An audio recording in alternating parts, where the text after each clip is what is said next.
Hey online leaders, this is part 2 of our online training videos, and I'm here with Chris Emmitt. And so Chris, as we get started, if you would just share a little bit about your passion for CBC Online, what you're excited about, and where you see it going.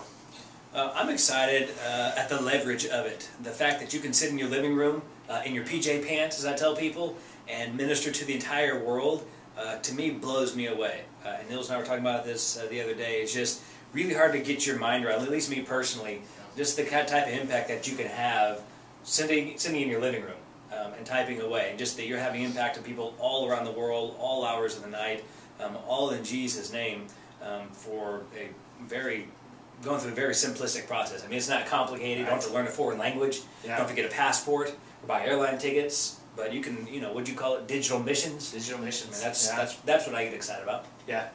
It's fun to really see all the cultures and people from all over the world coming online. I get emails weekly, or at least or Facebook messages from people from Scotland, from the Philippines, just saying how they like CBC Online. And it's just kind of it's kind of shocking. Yeah.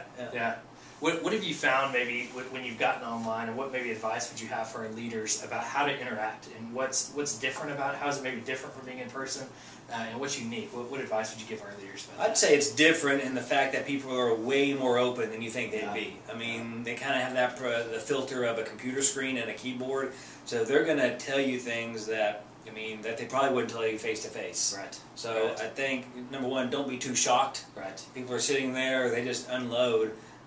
I would look at it as a blessing. If you're the moderator, they're looking at you, coming to you, they've got pastors on the screen, and they're kind of unloading, and it's a chance for you to basically pray and refer. Yeah. That's kind of what I tell people. It's really our job to pray for them and then refer them. Yeah. You've got great resources in your manual and different links and online stuff, but your job as a moderator, you're not the pastor, you're the moderator, so it's pray and refer.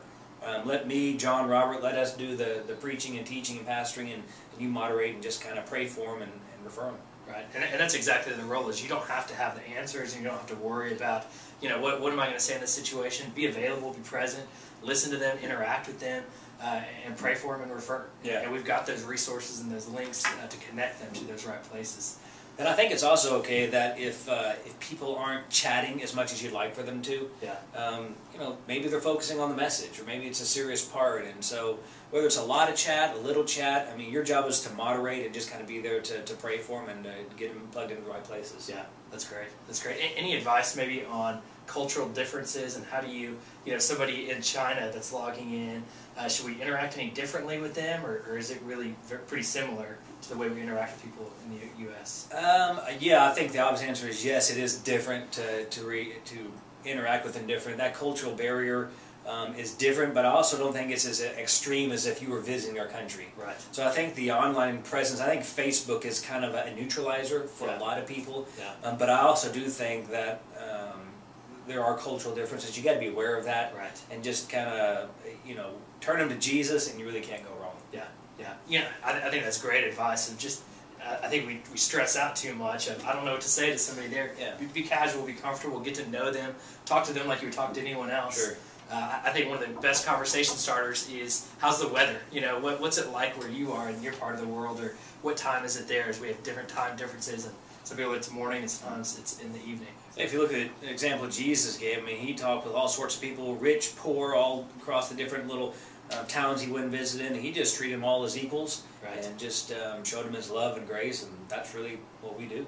That's great. That's great. Well, thanks for the advice, and thanks for being part of this leadership. Good luck, and thanks for doing it, and I'll see you at CBC Online. All right. Thanks.